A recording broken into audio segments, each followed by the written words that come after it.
নমস্কার। শুরু করছি আজকের গল্প। তারাশঙ্কর বন্দ্যোপাধ্যায় পৌষ লক্ষ্মী। গল্পটি যুগান্তর শারদিয়ায় 1351-তে প্রকাশিত হয়েছিল। মানুষ আশাবাদী, স্বপ্ন দেখতেও ভালোবাসে। মানুষের যতদিন শ্বাস ততদিন আশার অন্ত নাই। কোনো স্বপ্নই যেন অসম্পূর্ণ না থেকে যায়, আশাই দিন গোনা। সুখের আশা, সম্পদের আশা, সঞ্চয়ের আশা, আপনজনদের সুরক্ষিত করার আশা, আশায় বেঁচে থাকা। অফুরন্ত আশা, অফুরন্ত স্বপ্ন। সব স্বপ্নই কি এক জীবনে সম্পূর্ণ হয়? একই আঙিনায় লক্ষ্মী ও সরস্বতীর ভবিষ্যৎ কি সুরক্ষিত করতে পারবে পালমশাই? নাকি অধরেই থেকে যাবে সমস্ত আশা পরিকল্পনা? চলুন শুনে দেখি আজকের গল্প পৌষ লক্ষ্মী। সঙ্গে থাকুন।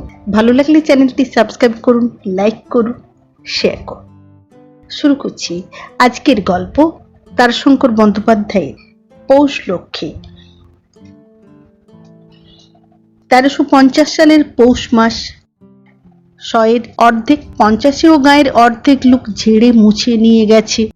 বাকি অর্ধেক যারা আছে তারাও আধমরা, হিসাব ঠিক আছে।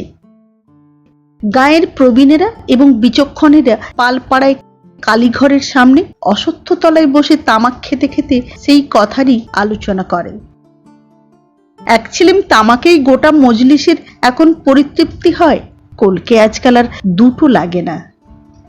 যে তামাক এক একজনে পুরো এক ছিলিম খেয়েও তৃপ্তি পেত না, সেই তামাক দুটান টেনেই লোকে এখন কাশতে শুরু করে। বুকে শ্লেষা ঘর ঘর করে ওঠে। এবারে বানের ঠান্ডা ক্রমে শ্লেষা হয়ে মানুষের ম্যালেরিয়া জীর্ণ বুকে জমে বসেছে। গায়ের খিড়কি ডোবার পচা জলে থকথকে দলাসের মতো। সবচেয়ে বয়স বেশি মুকুন্দ পালের, 60-65 হবে। ভারী কি লোক, কালো কসকসে রং পালের। এককালে জোয়ানও ছিল খুব ভারী, তখন নাকি মাথায় ছিল বাবরি চুলের বাহার। এখন পাল বুড়ো হয়েছে, তারপর এবারকার ম্যালেরিয়ায় ভুগে বার কয়েক ধোপার পাটায় আছাড় খাওয়া পুরানো কাপড়ের মতো এত বড় দেহখানা তার জ্যাল করছে। মাথার বাবরি চুলগুলি একেবারে কদম ফুলি ছাঁটে ছাটা, এখন পেকে সাদা ধপধপ করছে। পাল প্রায়ই এখন মাথায় হাত বুলায়, খুঁটিয়ে খুঁটিয়ে চুলগুলির কড়া ডগার উজানের টানে হাতের তালুতে বেশ সুরসুরি লাগে। পাল হুঁকোটা ঘোষের হাতে দিয়ে বলে, একেবারে যদি কেউ পুরো এক ছিলিম তামাক খেতে পারে ঘোষ, বলি সে কাশতে আরম্ভ করে। পাল আরাম পায়। ঘোষ তখন কাশতে শুরু করেছে। তারপর আরম্ভ হলো 100-র অর্ধেক 50-এর আলোচনা। হিসাব নিকাশ ঠিক আছে, চিত্রগুপ্তের কলম, ভুল কি হয়? ঘোষ কয়েকবার ঘাড় নেড়ে বললে, তা হয়, মুনি ঋষিদেরই মতিভ্রম হয়, তা চিত্রগুপ্ত হাজার হলেও চিত্রগুপ্ত তো বামুন নয়, কায়স্থ। একেবারেই ভুল হয়েছে। সকলে আশ্চর্য হয়ে যায়। কি ভুল হলো? এ ওর মুখের দিকে তাকায়। নদীর ধার পর্যন্ত খোলা পূর্ব দিকের পানে হাত বাড়িয়ে দেখি। ঘোষ বলে, ওই ধান। পূর্ব দিকে নদীর ধার পর্যন্ত গাঁয়ের মাঠ, 3 ভাগে ভাগ করা। সাঁড়া জোল, মাঝের জোল আর বেনুকুল, নামেই 3 ভাগে ভাগ করা, নইলে মাঠ একটাই। গ্রামের কোল থেকে নদীর ধার পর্যন্ত সুবিস্তীর্ণ ধান্য ক্ষেত্র। গোটা মাঠখানি এবার ধানে থই থই করছে। এই ধানই জীবন কাঠি, মরণ কাঠি। এবারের ধান ঘরে উঠলে জীবন থাকবে, নইলে মরণ, অবধারিত মরণ। তাতে আর কারো কোনো সন্দেহ নাই। ভরসার মধ্যে বাগদি, কাহার, মুচিরা যারা ঘর ছেড়ে পালিয়েছে, তারা যদি ফিরে আসে, আর যদি আসে দুমকা থেকে সাঁওতালের দল। গায়ের বাগদি, কাহার, মুচি এদের যারা দিনমজুরি খাটে, চাষ করে না, তারা প্রতি বছরই বর্ষার সময় গা ছেড়ে চলে যায়। বিশেষ করে অজন্মা আঁকাড়া হলে দল বেঁধে চলে যায়। অজন্মা না হলেও দু এক ঘর যায়। আবার ফেরে এই ধান কাটার সময়। কেউ কেউ সেই বছরই ফেরে, কেউ কেউ ফেরে 5 বছর পর, কেউ বা ফেরে 1 পুরুষ পর। দল বেঁধে ফেরে এমনি ধারা 52 পৌটির বছরে। ওরা এমনি ধারা সুখের পায়রা চিরকাল, দুঃখের ঘরে থাকা ওদের স্বভাবের বাইরে। সকল সুখের মূল যখন লক্ষ্মী, তখন এবার ওরা আসবে। এই ভরসা নিয়ে খানিকটা শান্তি পায় পাল মশায়েরা। সকালে বিকালে টুকটুক করে যায় ওদের পরিত্যক্ত পাড়াটার দিকে। পোড়ো ভাঙা বাড়িগুলা খোঁজ করে। পাড়ার বাইরে বটবাগানের বটগাছগুলার তলার দিকে চায়। এখানে খোঁজ করে নতুন আগন্তুক কেউ এলো কিনা। এ গ্রাম থেকে পালিয়ে যেমন এখানকার ওরা অন্য গ্রামে যায়, তেমনি অন্য গ্রামের তারাও এ গ্রামে আসতে পারে। তেমন যারা আসে তারা প্রথম বাসা পত্তন করে এই বটবাগানে কোনো গাছের তলায়। কিন্তু কেউ আসে নাই আজও পর্যন্ত। পালমশাইদের উৎকণ্ঠার সীমা নাই। থই থপ করা মাঠ ভরা ধান, এ তারা তুলবে কি করে? রাত্রে ঘুম পর্যন্ত হয় না। তবুও মাঠে ধান কাটা চলছে। রুগ্ন দুর্বল শরীর নিয়েও মানুষ ভোরবেলায় কাঁথা গায়ে দিয়ে কাস্তে হাতে মাঠে যায়। মাথায় গামছা বাঁধে, নাক দিয়ে টপ টপ করে জল ঝরে। পৌষের ভোরের শীতে হাতের আঙুল বেঁকে যায়। তবুও সেই আড়ষ্ট হাতের মুঠায় কোনো মতে ধানের ঝাড়ের গোড়া চেপে ধরে ডান হাতে কাস্তে টানে। মুকুন্দ পালের কৃষাণ কাল থেকে জ্বরে পড়েছে। পালকে আজ নিজেই আসতে হয়েছে মাঠে, কিন্তু কাস্তে যেন চলছে না। হেঁট হয়ে কাস্তে টানতে কোমরে টান ধরে অসহ্য বেদনায় টনটন করে উঠছে। যেন কোমরের দড়ির মতো শিরাগুলা শুকিয়ে কাঠের মতো শক্ত হয়ে গেছে। হাড়ের গাঁটে গাঁটে জমে গেছে বালিতে মাটিতে জমাট বাঁধা পাথরের চাঁয়ের মতো। পাল কোমরে হাত দুটি রেখে আস্তে আস্তে উঠে দাঁড়ালো। হেঁট হয়ে থাকা যত কঠিন, হেঁট হয়ে কিছুক্ষণ থেকে সোজা হয়ে দাঁড়ানো তেমনি কঠিন। শাঁখের করাত যেতেও কাটে, আসতেও কাটে। কোমরের ভিতরে যেন শাঁখের করাত চলছে মনে হচ্ছে। হায় ভগবান! পাল উঠে দাঁড়িয়ে নিজের কাজটুকুর দিকে চেয়ে দেখে আপনার মনে বললে, হায় ভগবান! শুধু আক্ষেপই নয়, নিদারুণ লজ্জায় তার মাথাও হেঁট হয়ে আসছে। আপনার কাছেই মাথা হেঁট হচ্ছে। কতটুকু কেটেছে সে? তালপাতায় বোনা চ্যাটাই লম্বায় 5 হাত, চওড়ায় 2.5 হাত। এখানে বলে তালাই। 1 তালাই ভোর জমির ধানও কাটা হয় নাই। হঠাৎ তার চোখ ফেটে জল এলো। তার পুরনো কথা মনে পড়ে গেল। ছেলেবেলায় তার সঙ্গীরা তাকে বলতো গাধা। যৌবনে মুরব্বীরা তার নাম দিয়েছেন ভীম। পৌরত্বের লোকে বলতো মোটা মোড়ল। এখনো বলে। মনে পড়ে গেল পুরনো আমলের ধান কাটার কথা। এমন মাঠ থই থই করা ধান এবারেই নতুন নয়, কতবার হয়েছে এমন। ভোরের আকাশে শুকতারা তখন জলজল করত আঁধার ঘরের মানিকের মতো। উত্তর দিক থেকে শিরশির করে বয়ে যেত হাড় কনকনানি ঠান্ডা বাতাস। গাছতলার শুকনা পাতার উপর সত্যি সত্যি টপ টপ শব্দে শিশির ঝরত। ঘাসের উপর পা দিলে গোড়ালি পর্যন্ত ভিজে যেত। পথের ধুলার উপর পাটালির মতো এক পুরু ধুলা শিশিরে ভিজে জমে থাকত, পা দিলে ভেঙে যেত। ধানের মাঠে এলে শিশিরে ভেজা নরম ধানের কাছে সে গন্ধ বেলায় এসে আজ পাওয়া যাচ্ছে না, কিন্তু সে গন্ধ মনে আছে তার। সেই ভোর থেকে আরম্ভ হতো ধান কাটা। পাল তার হাতখানা মেলে ধরলে চোখের সামনে। এ হাতের গ্রাসে লোকে বলে 1 পো চালের ভাত ওঠে। 1 পো কি আর উঠে? লোকে বাড়িয়ে বলে। তবে তার হাতখানা প্রকাণ্ড। এই হাতের 1 মুঠায় সে খপ খপ করে ধরতো ধানের গোড়া, আর ডান হাতের কাস্তের 1 টানে কেটে চলতো ঘাস কাটার মতো। তার এই মুঠার 3 মুঠা ধানে বাঁধা ধানের আঁটি অন্য লোকের বাঁধা আঁটির দ্বিগুণ না হোক 1.5 মোটা হতো।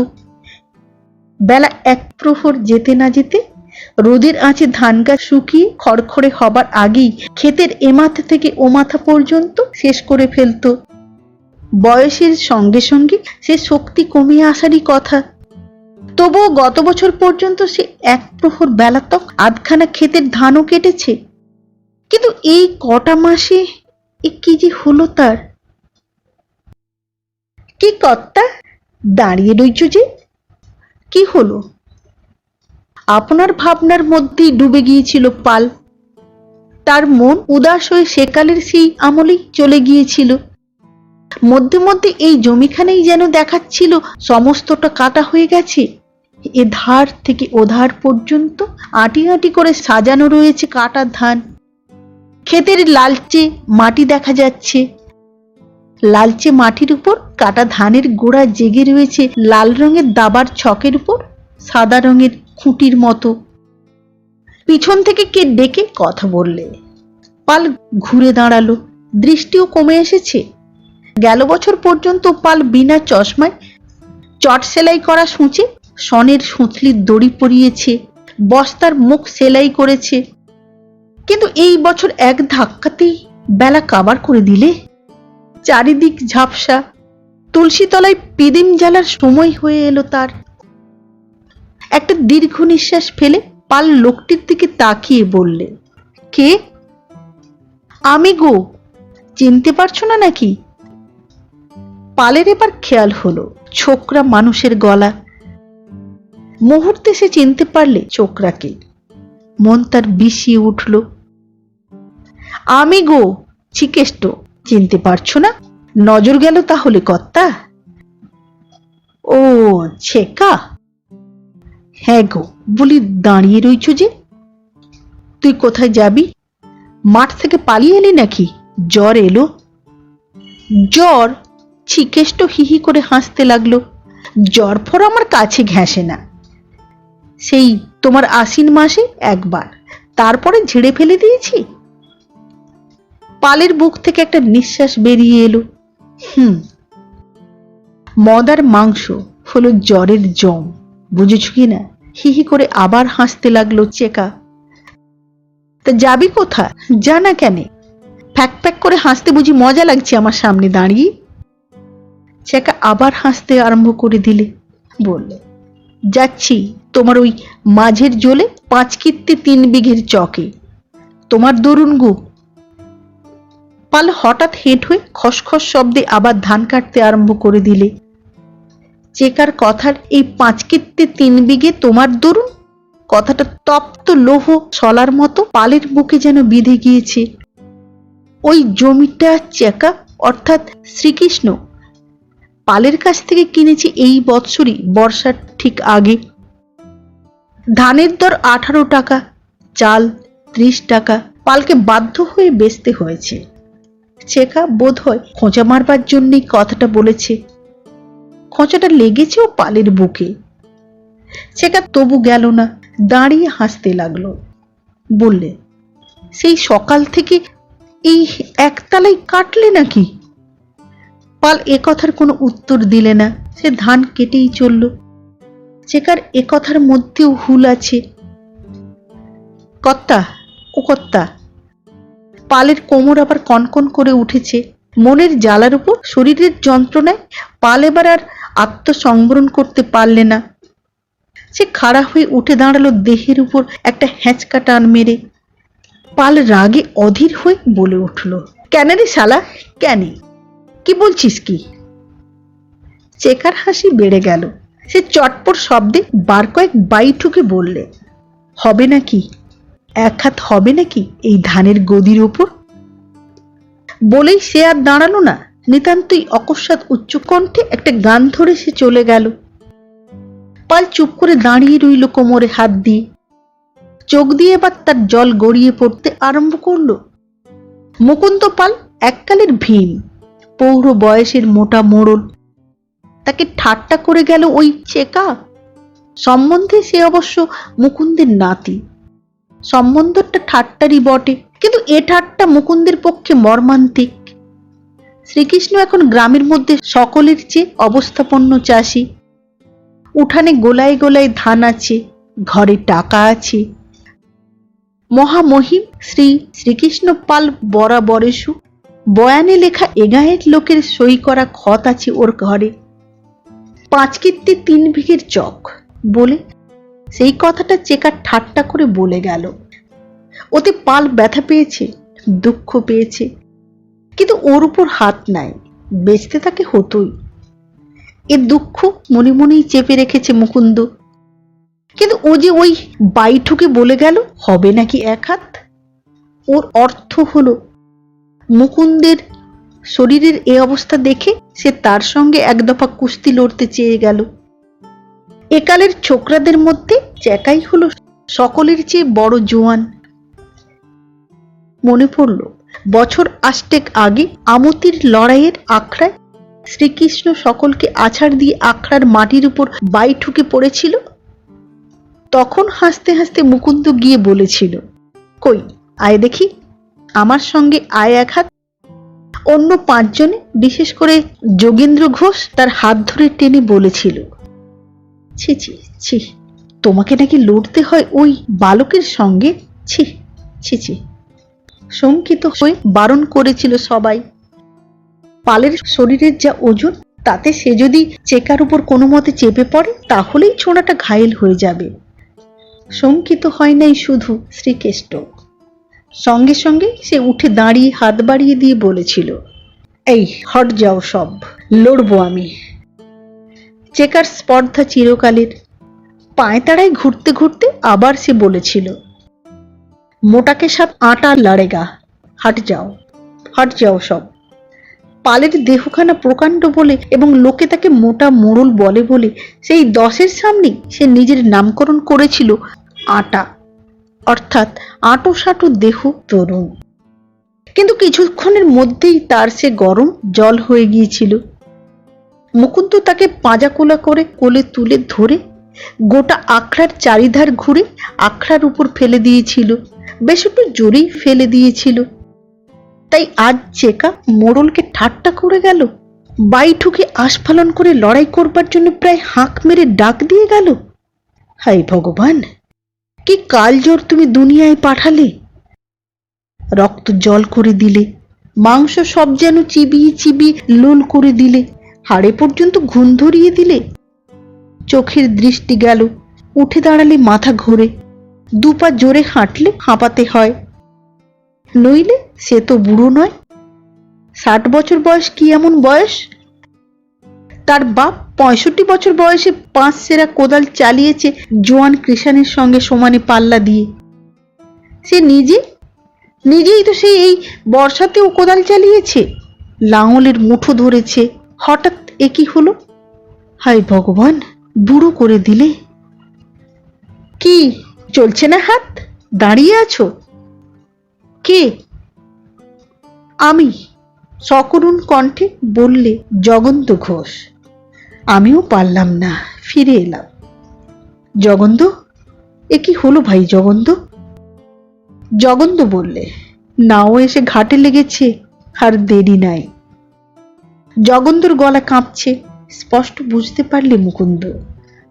সঙ্গে সঙ্গে তারও চোয়ালের নিচের সমস্ত মাংসটা থরথর করে কাঁপতে লাগলো।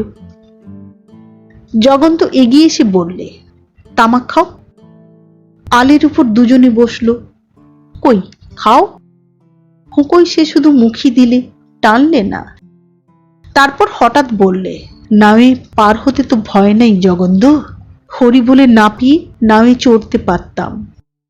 তবে তো, কিন্তু এ কি পাপের ভোগ বলতো? এই 3-4 মাসের কটা জ্বরে এ কি হলো বলতো? বুড়ো হয়ে গেলাম ভাই। মুকুন্দ অনেকক্ষণ চুপ করে থেকে বললে, চেকা আমাকে বাইঠুকে বলে গেল জগন্ত, 1 হাত হবে নাকি? আমাকে ঠাট্টা করে গেল। রোদ উঠেছে, শীত কেটে এসেছে, হাত পা কোমরের আড়ষ্ট ভাবটাও কেটে গিয়েছে অনেকটা। হঠাৎ মুকুন্দ গায়ের র্যাপারখানা খুলে ফেললে। জগন্ত বললে, করছো কি? ঠান্ডা লাগবে যে। আমার আর সহ্য হচ্ছে না, গা ঘামছে। জগন্তর কিন্তু ততখানি উৎসাহ হলো না। সে বললে, মাঠে বসে আর কি করবে, চলো বাড়ি যাই। তুমি যাও জগন্ধ, আমার ভাই ভুঁইখানা না সারলে চলবে না, কিষান ছোড়ার জ্বর। জগন্ত অবাক হয়ে গেল, বললে, সকাল থেকে তো দেখলে আবারও স্বাদ হচ্ছে তোমার। যাও হে, তুমি যাও। মুকুন্দ আবার নেমে পড়ল মাঠে। জগন্ত চলে গেল। রোদের তাপ এসেছে, বেদনা ভরা সর্বাঙ্গে যেন মিঠা মিঠা সেঁক লাগছে। আরাম পাচ্ছে মুকুন্দ। আহা, হে দেবতা, তোমার মতো এমন মহিমা আর কারো নাই। তোমার যত রোদ তত জল। রোদে পাউশুটে ধান গাছে সবুজ রং ধরে, তোমার তাপে আড়ষ্ট দেহে জোর ফিরে আসছে। গাঁটে গাঁটে বুড়ো বয়সের পুরো চর্বি গলছে। মুকুন্দ হাত দুটো উপরে তুললে, বার কয়েক ভাঁজলে, কবজি থেকে হাতের মুঠাটা ভাঁজলে, সে যেন অনেকখানি ক্ষমতা ফিরে পেয়েছে। হেঁট হয়ে সে আবার ধানের গোড়া মুঠোয় চেপে ধরলে, কাস্তে চলতে আরম্ভ করলো। ওরে বাস রে, এই যে ভীমের মতো ধান কাটতে লাগছে। বছর 22-এর একটি মেয়ে এক হাতে জল খাবার, অন্য হাতে জলের ঘটি নিয়ে এসে দাঁড়ালো। মুকুন্দ ধান কেটে চলছিল প্রচন্ড উৎসাহের সঙ্গে, কিন্তু তাতে ধান কাটার চেয়ে তার দেহখানাই যেন বেশি চলছিল। ভাঙা কল চলে, তাতে যেমন কাজের চেয়ে কলটা ঝাঁকুনি খেয়ে নড়ে বেশি, শব্দ হয় জোরে, তেমনি ধারা ধান কাটার বেগের চেয়ে মুকুন্দের মনের আবেগটা শরীরে প্রকাশ পাচ্ছিল বেশি। সে কিন্তু মুকুন্দ বুঝতে পারছিল না, সে কাজ করেই চলছিল। হঠাৎ মেয়ের গলার ওই কথাটা শুনে সে সোজা হয়ে খাড়া হয়ে উঠে দাঁড়িয়ে হা হা করে হেসে উঠল। সমস্ত মাঠখানায় ওই নদীর ধার পর্যন্ত তবকে তবকে যেন সে হাসির প্রতিধ্বনি ছিয়ে গেল। মোটা গলায় সে ছড়া কাটলে, সিন্দুর মুখী ধানে ধানে ভরিয়ে গোলা, আমার সোনামুখীর হবে সোনার কাঠির মালা। মেয়েটি বললে, ওই তোমার হলো কি আজ বুড়ো বয়সে? সে সত্যি বিস্মিত হয়ে গিয়েছিল। মুকুন্দ চমকে উঠল। মুহূর্তে তার হাসি থেমে গেল, মুখখানা হয়ে গেল পাথরের মতো। তার অকস্মাৎ ভুল হয়ে গিয়েছিল। বহুকাল আগে, তখন তার বয়স 30।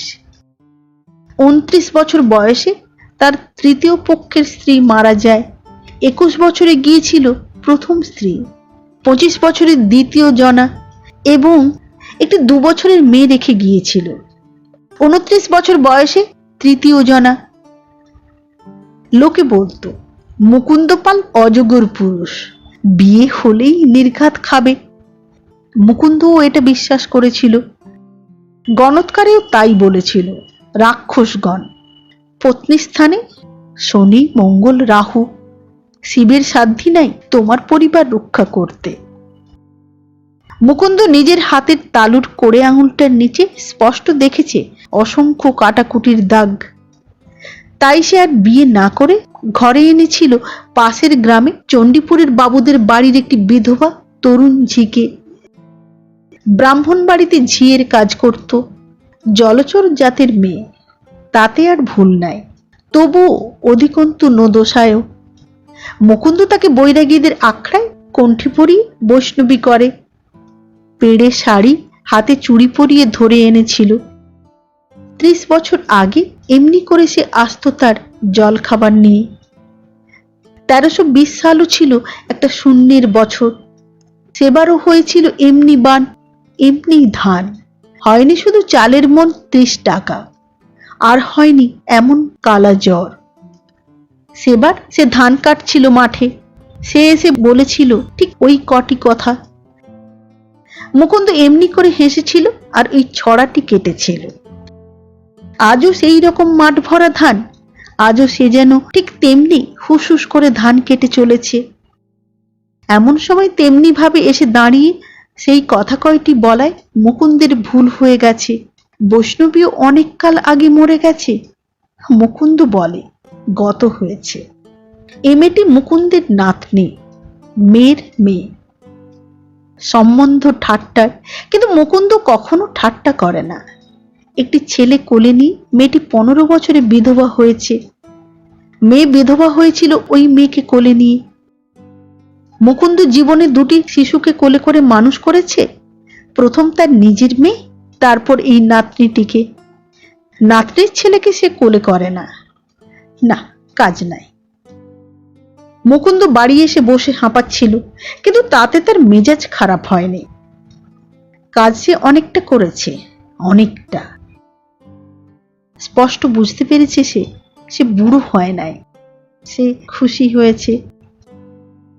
আসল দরকার ঔষধ আর খাওয়া দাওয়ার, আর দরকার কাজের অভ্যাসের। মেয়ে লক্ষ্মী এসে বাপকে দেখে কিন্তু শিউরে উঠল। বললে, বাবা, তোমার কি শরীরের উপর এতটুকু মায়া মমতা নাই? মুখের চেহারাটা কি হয়েছে দেখো দেখি। সরস্বতী বলছিল। কি বলছিল সরস্বতী? লক্ষ্মীর মেয়ে সরস্বতী, পালমশায় সেই নাতনিটি। লক্ষ্মী বলছিল, কর্তা দাদা ধান কাটছে। বাবারে বাবা, একটা জোয়ানের সাধ্যি নেই এমন হাই হাই করে কাটতে। পাল হাহা করে হেসে উঠল। মাঠে আজ যে হাসি হেসেছিল, সে হাসি সে জোয়ান বয়সে হাসত। যে হাসি সে সরস্বতী বিধবা হওয়ার পর আজকের আগে আর হাসে নাই, সেই হাসি। হাসির আওয়াজের ধাক্কায় দেওয়ালে ঠেস দিয়ে রাখা কাঁসার বড় ফোড়াটায় মৃদু প্রতিধ্বনির রেশ বেজে উঠল। লক্ষ্মী চমকে উঠল। বাবার হলো কি? তোর বেটি বলে কি লক্ষ্মী? আমাকে বলে বুড়ো। লক্ষ্মী হাসলে। পাল বললে, জানিস মা, এবার ধান যা হয়েছে, আহা! ধান নয় মা, সাক্ষাৎ লক্ষ্মী। এবার খামারে বোধহয় ধান বাঁধতে জায়গাই হবে না।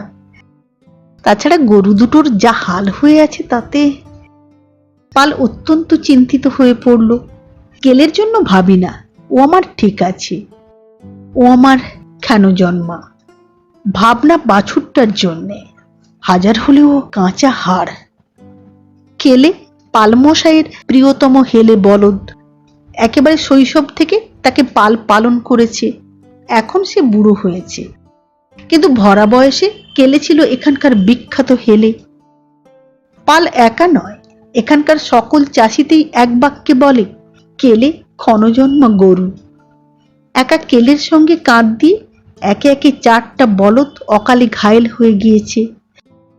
গতবার আবার একটা বাছুর অর্থাৎ সদ্য জোয়ান বলদ কেনা হয়েছে, কিন্তু আজও সে কেলের ডাইনে বইতে পারে না।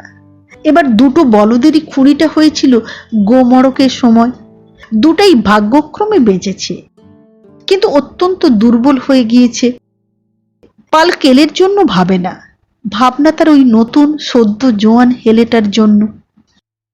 অনেকক্ষণ চুপ করে থেকে পাল বললে, চেকা আমাকে আজ বাইঠুকে ঠাট্টা করলে মা। কেউ উত্তর দিলে না।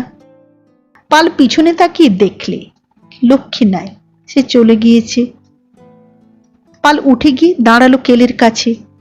কেলে ফোঁস করে নিঃশ্বাস ফেলে পালের দিকে চাইলে, তার গা শুঁকলে।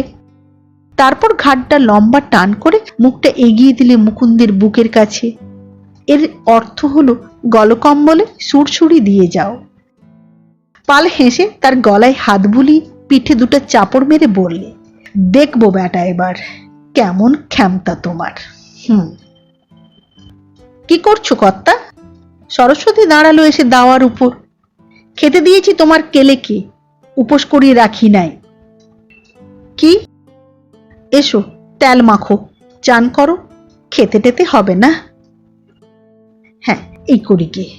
পাল এসে বসলো, তেলের বাটিটা এগিয়ে দিলে নাতনি। পাল বললে, এক কাজ কর দেখিনি, তেলটা গরম করে নিয়ে আয় দেখিনি। গরম তেল সর্বাঙ্গে মালিশ করতে বসে সে আবার ডাকলে, সরস্বতী। কি? এই পিঠে খানিক তেল মালিশ করে দে তো বোন, খুব করে দে তো। আরো জোরে মালিশ কর। আমার হাতে লাগছে বাবু, আর আমি পারবো না।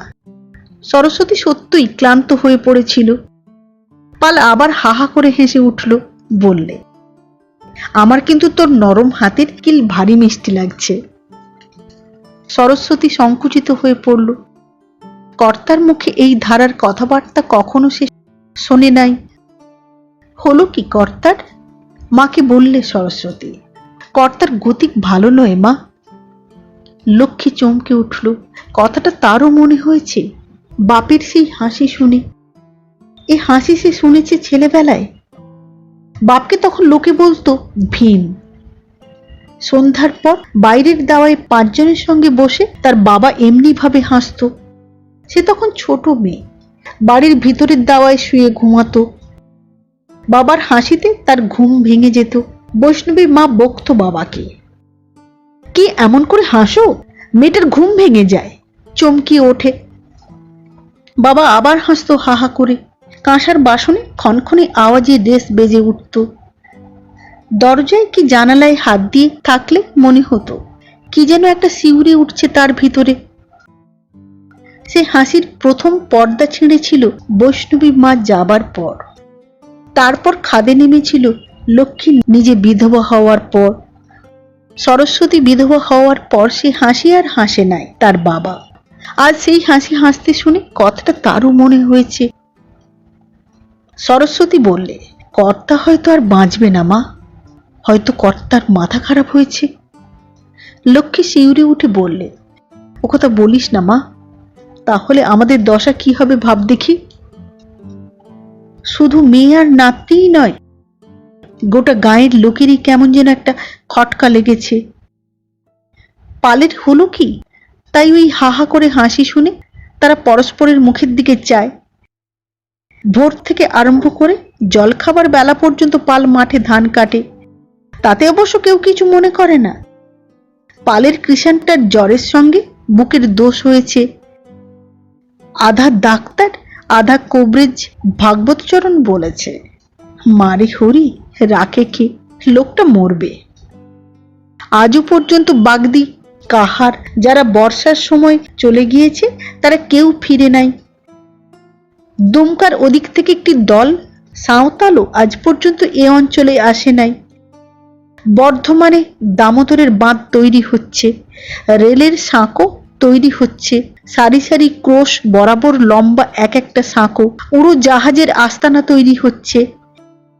এখানে ওখানে সেখানে কোনোটা 2 ক্রোশ, কোনোটা 5 ক্রোশ লম্বা। লাখে লাখে মজুর খাটছে। টাকাটার কমে মজুরি নাই। পাকা মেঝে ঘর দিচ্ছে নাকি থাকতে। ডাক্তার ওষুধের পয়সা লাগে না। এই ঢাউস বড় বড় মোটরে চড়িয়ে নিয়ে যায়, আবার মোটরে করে দিয়ে যায়। সাহেবরা সেখানে সন্ধ্যার পর নাচ গান হল্লা করে, মোটা মোটা বকশিস দেয়। ভালো ভালো বিলাতি মদের বোতল নাকি গড়াগড়ি যাচ্ছে। টিনে বন্ধ খাবার, এসবের প্রসাদ কি আর কিছু কিছু না পায় তারা? সব মজুর গিয়ে সেখানে জুটেছে। কিসের জন্য এখানে আসবে? নিজের নিজের ধান নিজে না খেটে উপায় কি? কাটেও তো তারা চিরকাল। এবার না হয় রোগ ধরেছে, কাল রোগ, তবু তো ধান তুলতে হবে। মাঠ ভরা ধান, গোটা বছর রত্নাকর মনির মতো উইকে 1 পিঠ ভুঁইকে 1 পিঠ দিয়ে তপস্যার ফসল। লক্ষ্মীর আটনের দেবতা। গোটা বছরের মুখের ভাত, চালের খড়, গরুর আহার, এ তো তুলতেই হবে। ঘরের খামার খাঁখা করছে, লক্ষ্মীর আটন খালি পড়ে আছে। গোলার মধ্যে চামচিকেতে বাসা বেঁধেছে, মাকড়সার জাল বুনেছে। ঝেড়ে মুছে নিকিয়ে পরিষ্কার করে সব পরিপূর্ণ করে তুলতে হবে। তুলবার জন্য উঠে পড়ে লেগেছেও সবাই।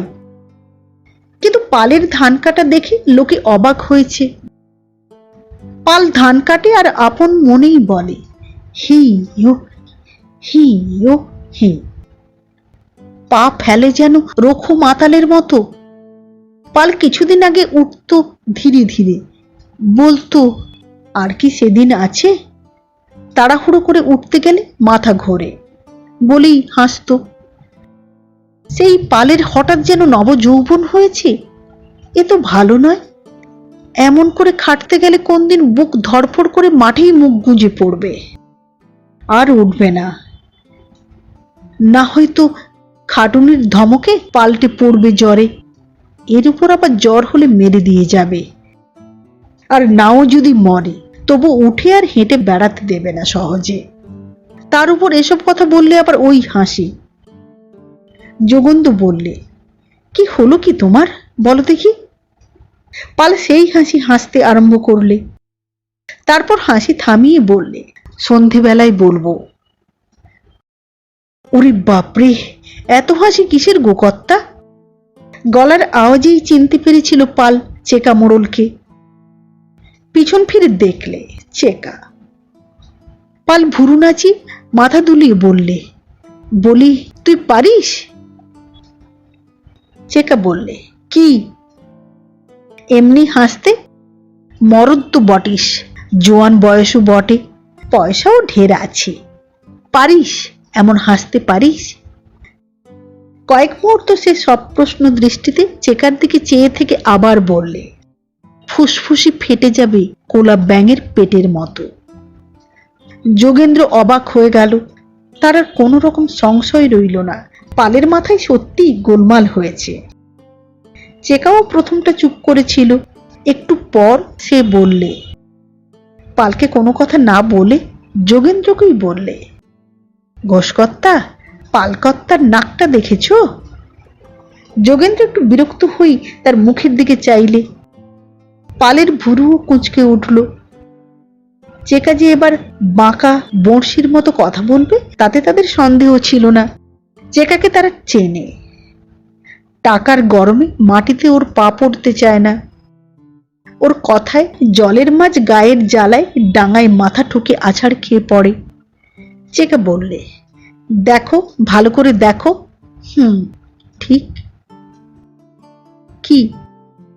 বেঁকেছে, কর্তার নাক বেঁকে গিয়েছে। নাক বেঁকে গেলে মানুষের 6 মাসের মধ্যে অবধারিত মৃত্যু।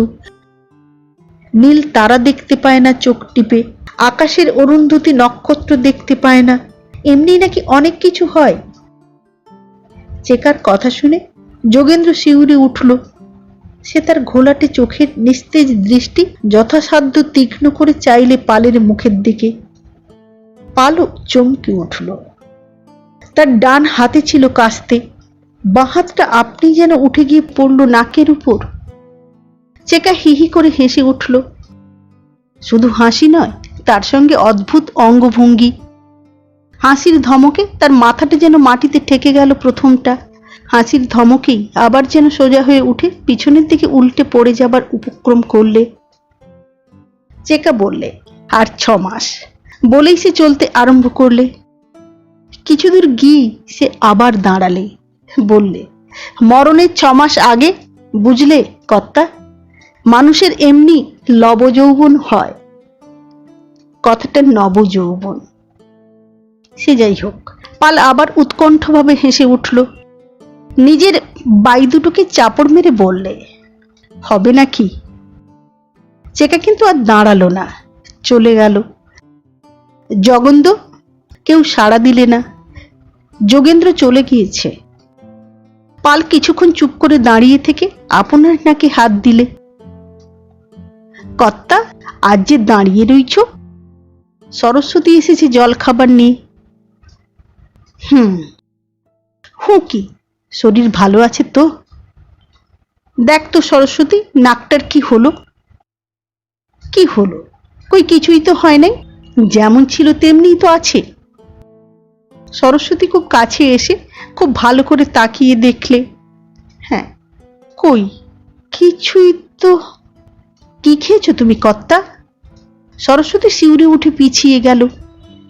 লক্ষ্মী মেয়েকে বললে, চুপ কর, একথা কাউকে যেন বলিস না। পাল কিন্তু নিজেই জানালে যোগেন্দ্রকে।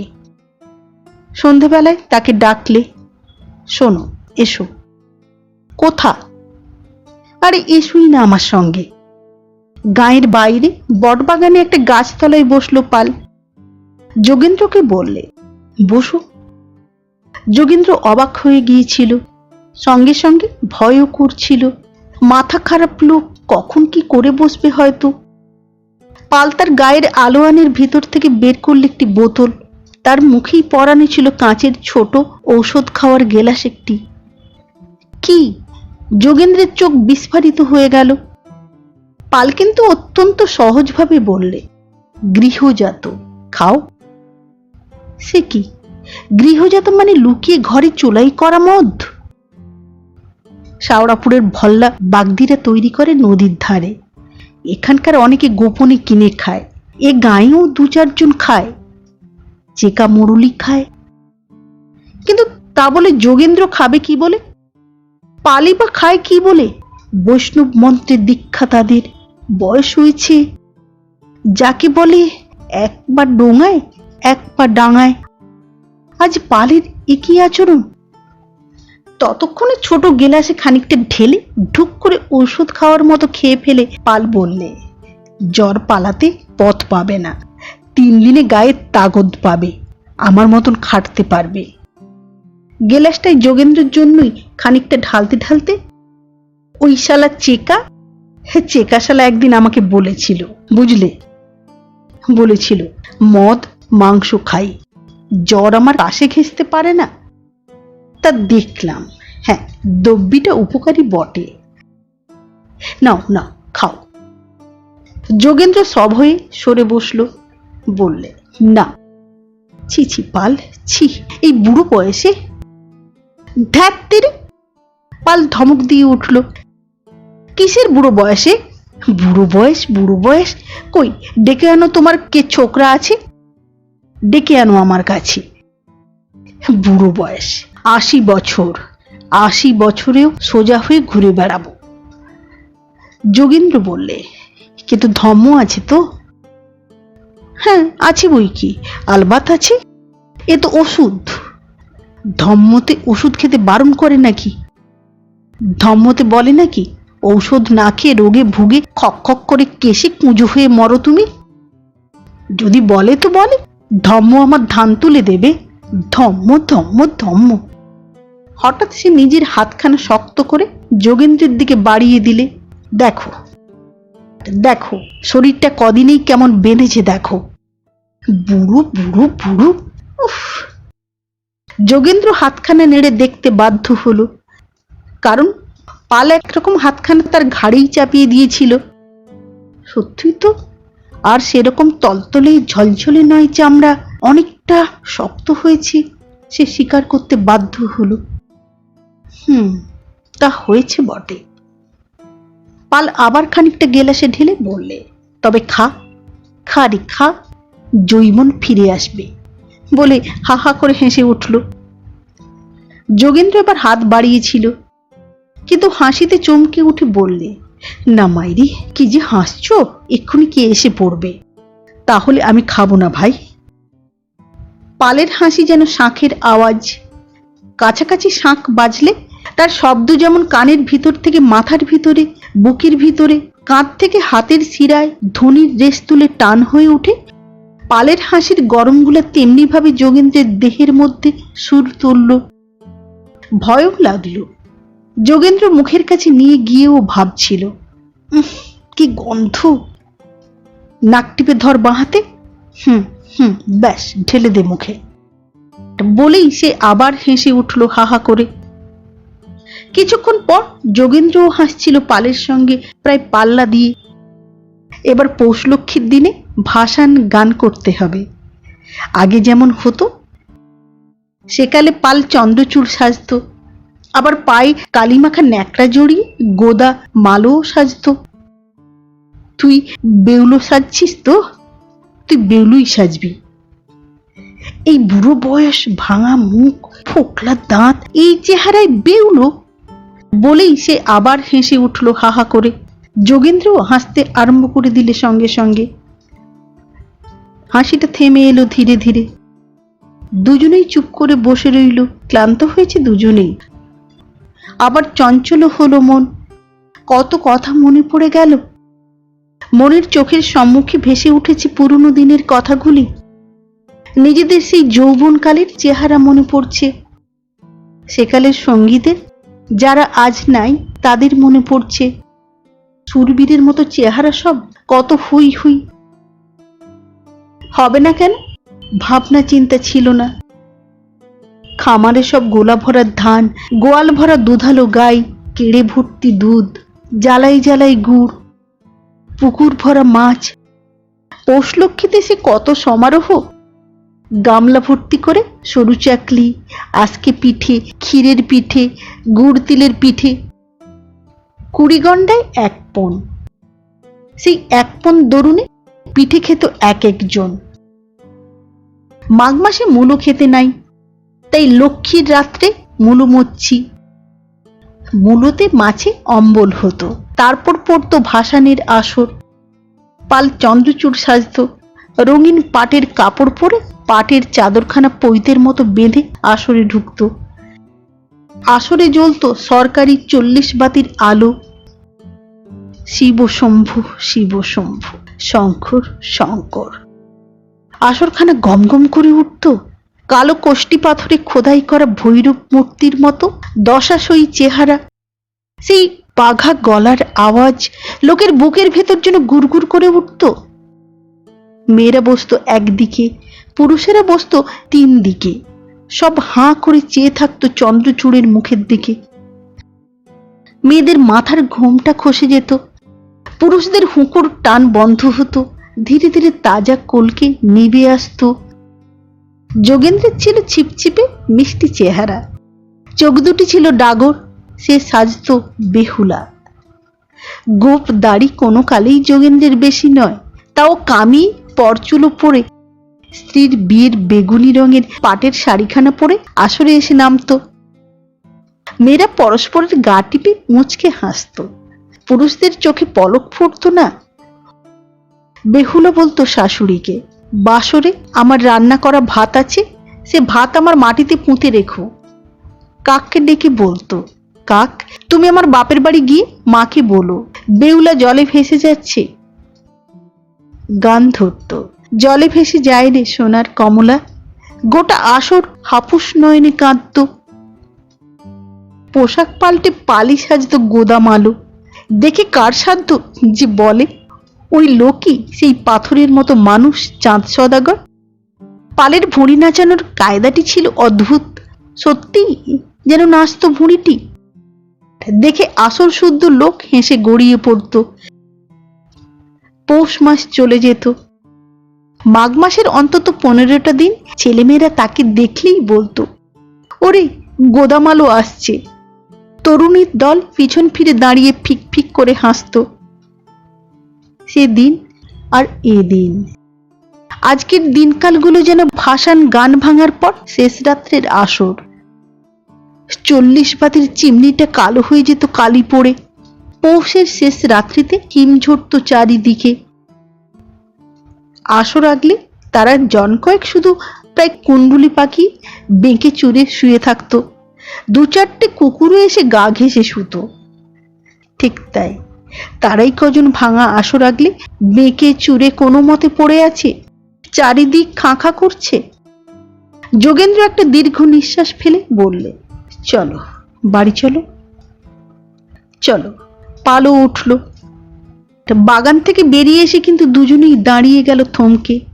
চাঁদের আলোয় আর কুয়াশায় যেন একখানা বকের পাখার মতো ধপধপে সাদা মখমলের চাদর দিয়ে ঘুমন্ত মা বসুমতীকে ঢেকে দিয়েছে। মদ অতি সামান্যই খেয়েছে তারা, তবু অনভ্যস্ত মস্তিষ্কে তাই চমচম করছে। পাল বললে, চলো মাঠের ধার দিয়ে ঘুরে আসি একটু। দুজনে এসে দাঁড়ালো মাঠের ধারে।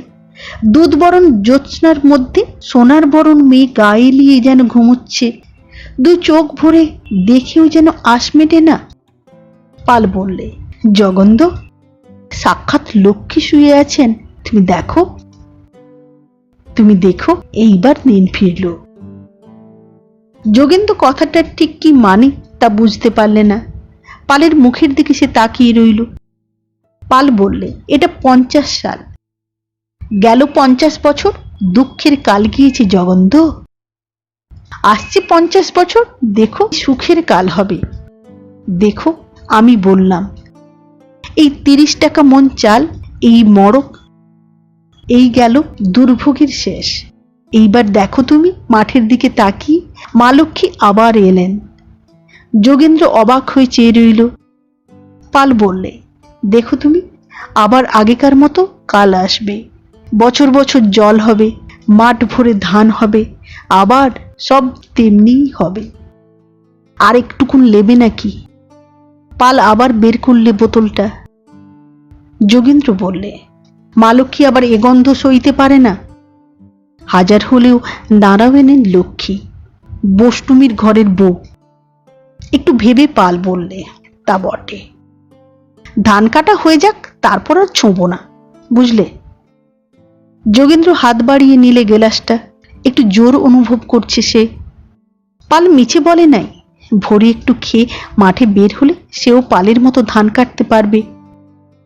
গোটা মাঠখানা ধানে থই থই করছে, এ ধান নইলে তুলবে কি করে?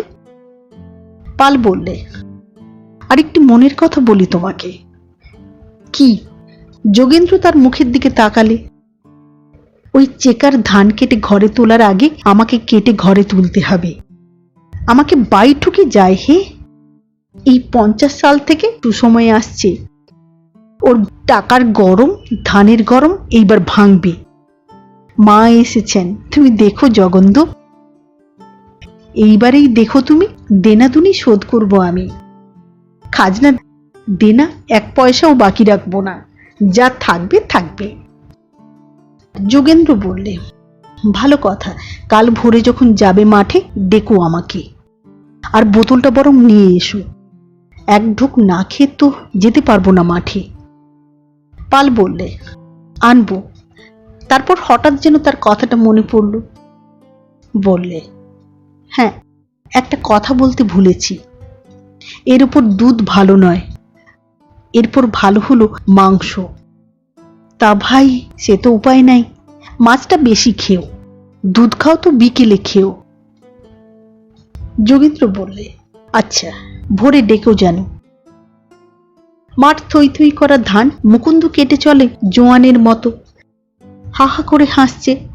যোগেন্দ্রও কাটছে, সেও যেন তাগদ অনেকটা ফিরে পেয়েছে। অন্য সকলেও কাটছে।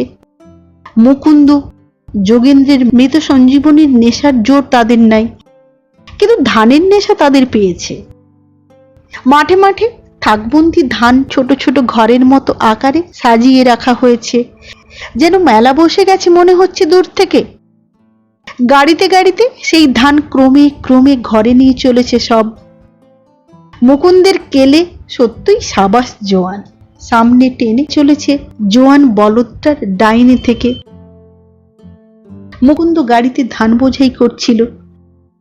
একখানা গাড়ি চলেছে, দুখানা জমির ওপারের খানার উপর দিয়েই পড়েছে জমি বরাবর গাড়ির রাস্তা। হই হই করে তাড়িয়ে নিয়ে যাচ্ছে গাড়ি। কোঠা ঘরের মতো ধান বোঝাই করেছে গাড়িতে। ধুলো উড়ছে, চেকার গাড়ি চলেছে, নইলে এমন গরু আর কার হবে? হ্যাঁ, চেকাই বটে। ওই যে গাড়িতে বোঝাই ধানের মাথায় বসে আছে চালের মটকায় হনুমানের মতো। হই কর্তা! মুকুন্দ দাঁতে দাঁত টিপে ধরে তার দিকে চাইলে শুধু। হবে নাকি? বাই ঠুকছে চেকা, হি হি করে হাসছে। পাল একটা মাটির ঢেলা নিয়ে ছড়লে, অবশ্য অন্যদিকে ছড়লে। সঙ্গে সঙ্গে হাহা করে হেসে উঠল। তারপর সে 2 হাতের মুঠোতে ধরে টেনে তুলতে লাগলো ধানের আঁটি। 2.5 হাত 3 হাত লম্বা খড়। ধান তুলছিল আর হাসছিল। যা শালা যা! পাল হাতের আঁটিগুলো ফেলে দিয়ে স্থির হয়ে দাঁড়ালো। হাঁপ ধরে গেছে। এসো পৌষ, বসো পৌষ, জন্ম জন্ম থাকো, গেরস্ত ভরিয়ে থাকো, দুধে ভাতে রাখো। এবার সেই দুধে ভাতে রাখার পৌষ এসেছে। 50 বছর দুঃখের পর 50 বছর সুখ। এতদিন পৌষ এসে বাউরির বাঁধন মানে নাই। মাঘ মাস যেতে না যেতে গোলা খালি হয়েছে। খাজনায়, মহাজনের পাওনায় সব কর্পূরের মতো যেন উবে গিয়েছে। আসছে বছরের খোরাকির জন্য আবার মহাজন ঠিক করতে হয়েছে। এ গাঁয়ের মহাজন ওই চেকা, ওই ওরি দরে যেতে হয়েছে মানুষকে। এবার যা নমুনা, তাতে ওর দরে আর যেতে হবে না। বছর বছর যদি এমনি পৌষ আসে, মাঠ থই থই করা ধান, খামার ভর্তি গোলা ভর্তি ঘর ভর্তি করা পৌষ, তবে সে পৌষ আর যাবে না। সে জন্ম জন্মই থাকবে, গৃহস্থকে দুধে ভাতেই রাখবে, ছেলেপুলে খোরা পাথর ভরে ভাত খাবে। এক দুপুর কুটে তুলবে 20 দরুনে ধান, গোটা বাড়িটা নিত্য নিখিয়ে তুলবে গোবর আর রাঙামাটির গোলায়। ঘরের খামারের চতুর্সীমায় কোথাও থাকবে না এতটুকু ঝুল কি পাতা কি কুটো কি ময়লা। পৌষ সংক্রান্তির ভোর রাত্রে তারা যখন প্রদীপ জেলে ধূপ দিয়ে রং করা চালগুলার আলপনায় এঁকে শুদ্ধ কাপড়ে শুদ্ধ মনে পৌষকে বলবে, পৌষ পৌষ বড় ঘরের মেঝেই উঠে বসো। পৌষ তখন কি যেতে পারবে? 50 সাল, 100, শূন্যের অর্ধেক হলো 50। এটা হলো সর্বনাশের বছর। হয়েছেও সর্বনাশ। কালযুদ্ধে নাকি লাখে লাখে মানুষ মরছে। 30 টাকা মন চাল, 10-15 টাকা জোড়া কাপড়, নুন নাই, চিনি নাই, ঔষধ নাই, দেশ ভাসানো বান, রোগ মরক, সর্বনাশের আর বাকি কি? কিন্তু অতি মন্দের পরেই নাকি ভালো আসে। শুকনো গাছে ফুল ফোটার মতো এবার সেই ভালোর নমুনা দেখা দিয়েছে মাঠ ভরা ধানে। পালের অকাট্য ধারণা তাই। ভালো বছর এইবার থেকে আরম্ভ হলো। নিশ্চয় এই চৈত্র নাগাদ যুদ্ধ মিটে যাবে। রোগ এই বসন্তের বাতাস বইলেই দূর হবে। সু বাতাসের মুখে রোগ কতক্ষণ? সু সময় এলে দুঃখ অভাব সব পালায়, আলো ফুটলে দুঃস্বপ্নের মতো। পাল আবার তুলতে আরম্ভ করলে ধানের আঁটি। হাঁপটা এইবার গিয়েছে। ধান পান তুলে সে একবার যাবে পারুলের কোবরেজের কাছে, চিকিৎসা করাবে। শরীরটাকে তাজা করতে হবে। বয়স অবশ্য হয়েছে, তবে 60 বছর কি এমন বয়স? তার বাবার জ্যাঠা 60 বছর বয়সে ফের বিয়ে করেছিল। সেই স্ত্রীর 3 কন্যা হয়। শুধু তাই নয়, সেই স্ত্রী যখন মরে তখনও বুড়া বেঁচে ছিল। তারপরও সে মাঠে যেত। বাঁচতে তাকে হবেই, সমর্থও থাকতে হবে।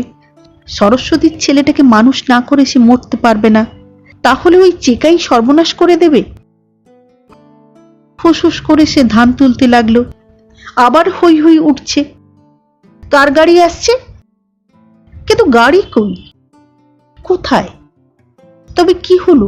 কার কি হলো? কান খাড়া করে পাল শুনলে কোন দিক থেকে আসছে হই হই শব্দটা? গ্রামের দিক থেকে মনে হচ্ছে। কার কি হলো? বুকটা তার ধড়াস করে উঠল। সরস্বতীর ছেলেটা। পাল দ্রুতপদে চলতে আরম্ভ করলে।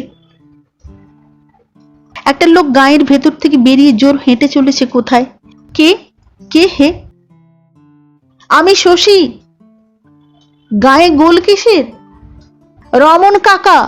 ধান বাঁধতে বাঁধতে বুকে কি হলো? রমন পাল মরে গেল। আমি চললাম কাকার জামাইকে ডাকতে। মুকুন্দদের দলের লোক সে, এক বয়সী, ভালো লোক। রমন পাল মরে গেল। বন্ধু লোক। ভাসানের দলে সাজতো নারদ মুনি। দিন রাত্রি হরি হরি করেই সারা হতো রমন। পালের চোখে জল এলো রমনকে মনে করে। কিন্তু এইটুকু জোরে হেঁটেই আবার হাঁপ ধরেছে। একটু একটু মৃত সঞ্জীবনী হলে হতো, ভালো ওষুধ। বারবার মুকুন্দ রমনকে বলেছিল, রমন ঔষধটা ভালো ওষুধ, খাও, নইলে পারবে না। রমন বলেছিল, ছি ছি, নারায়ণ নারায়ণ, ছি ছি ছি, নারায়ণ নারায়ণ, আমার গোবিন্দ আছে। মূর্খ মূর্খ, গোবিন্দ ঔষধ খেতে বারণ করে না, আর যদিও করেন তবে যাও ধর্ম নিয়ে স্বর্গেই যাও। পাল ফিরল মাঠের দিকে। ধান পড়ে আছে, গরু বাঁধা আছে। আজ এ ক্ষেতের ধানটা তুলতেই হবে। শুধু তোলা নয়, আজ কতকটা ধান পিটে কিছু ধানও বিক্রি করতে হবে। পৌষের আজ হলো 24। জমিদারের লাটবন্দি যাবে 28। তার আগে খাজনা কিছুটা দিতেই হবে। সে না দেওয়াটা দারুণ অন্যায়। চিরকাল দিয়ে এসেছে, তাছাড়া লক্ষ্মীর আয়োজন আছে। সরস্বতীর কাপড় ছিঁড়েছে, লক্ষ্মীরও কাপড় নাই, নিজেরও চাই, পূজা থেকে কাপড় হয় নাই। সরস্বতীর ছেলের একটা চোলাই চাই। সে আবার মাঠে এসে ধান বোঝাই করতে লাগলো। হুস হুস করে বোঝাই করে চলল ধান। বাপরে বাপ, ধান আর শেষই হবে না যেন। এ গাড়িতে আর ধরবে না, বোধহয় এই বেশি হয়ে গেল। বোঝাই ধানের উপরে বাঁশটা দিয়ে সনের রশি টেনে কষে বাঁধতে বাঁধতে একবার ভাবলে পাল, বেশি হয়েছে কিছু, তা হোক। বেশি? হায় রে কলিকাল, সে আমল হলে। পরক্ষণেই সে হাসলে। হায় হায়, সে আমল কি আর আছে? সে আমলে পালের একবার একটা বলদ হঠাৎ মরে গিয়েছিল, এমনি ভর্তি ধান তোলার সময়। গরুর জন্য ধান তোলা বন্ধ ছিল না পালের। একদিকে গরু জুড়ে, আরেকদিকে নিজে 2 হাতের খাঁজে জোয়াল ধরে বুক দিয়ে টেনে তুলেছিল ধান। আর আজ বাঁশটা কষে পাল নিজে গাড়ির মুখটা একবার তুলে দেখলে, বেশি হয়েছে। কি রে কেলে, পারবি না বেটা? কেলে নিজের নামটা বেশ বুঝতে পারে।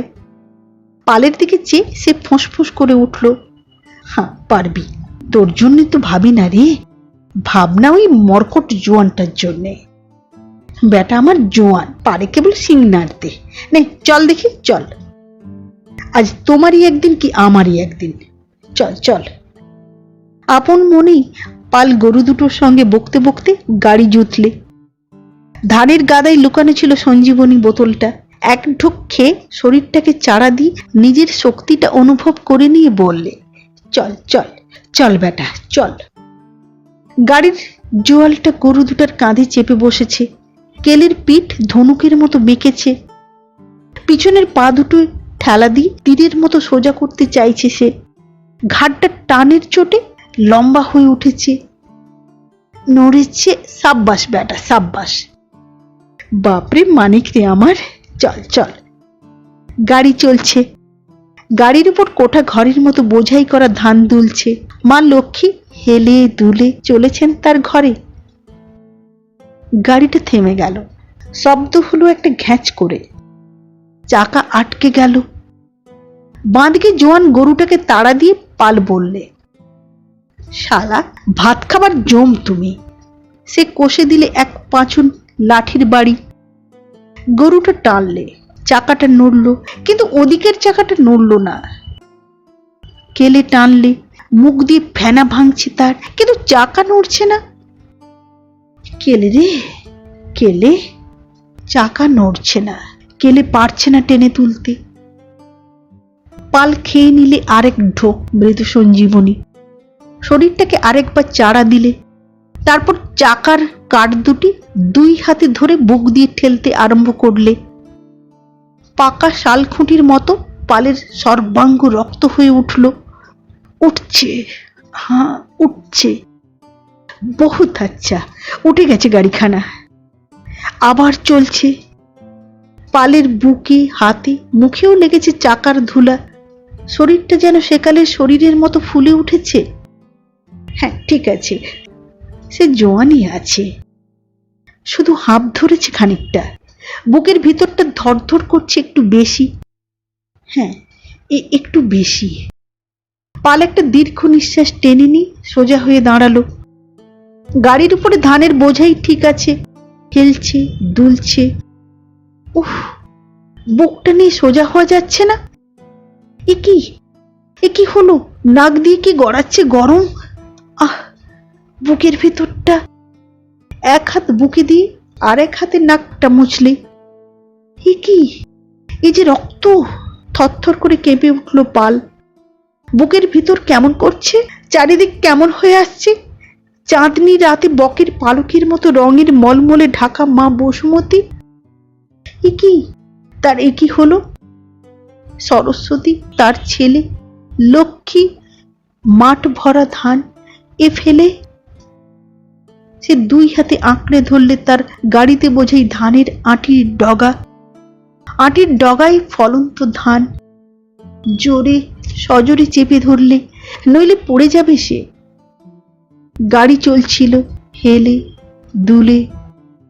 পালের দুই হাতের মুঠোর মধ্যে ছিঁড়ে এলো মুঠা ভর্তি ধান। গাড়ি চলে গেল। পাল মাটিতে পড়ে গেল মহাপ্রস্থানের পথে ভীমের মতো। বার কত পা দুটো ছুঁড়লে, নাকটা মুখটা ঘষলে ক্ষেতের ধুলার উপর, এক মুখ ধুলা কামড়ে ধরলে বাঁচবার ব্যগ্রতায় রক্তে মাটিতে মিশে একাকার হয়ে গেল। ধান ভরা মুঠা বাঁধা হাত দুখানা প্রসারিত করে দিয়ে সমস্ত আক্ষেপ তার স্তব্ধ হয়ে গেল পর মুহূর্তে। সংক্রান্তির শেষ রাত্রে পালের বাড়িতে পৌষ আগলাতে উঠে সরস্বতী লক্ষ্মী শুধু কাঁদলে। কাঁদতে কাঁদতেই কোনো রকমে পৌষ পুজোর ছড়া বললে, শাঁখটা বাজাতে গিয়ে বাজাতেই পারলে না। যোগেন্দ্র উঠে বসেছিল ঘরে চুপ করে। রমন মরেছে, মুকুন্দ মরেছে, এইবার যে দড়াম করে খোলা জানালাটা বন্ধ করে দিলে। নমস্কার। পৌষ লক্ষ্মী গল্পটি পাঠ করে শোনালাম। পরিবেশনকালীন ভুল ত্রুটি নিজ গুণে ক্ষমা করবেন। ভালো লাগলে চ্যানেলটি সাবস্ক্রাইব করবেন, লাইক করবেন, শেয়ার করবেন। আবার দেখা হবে আগামী পর্বে একটি নতুন গল্প নিয়ে। আজকের মতো নমস্কার।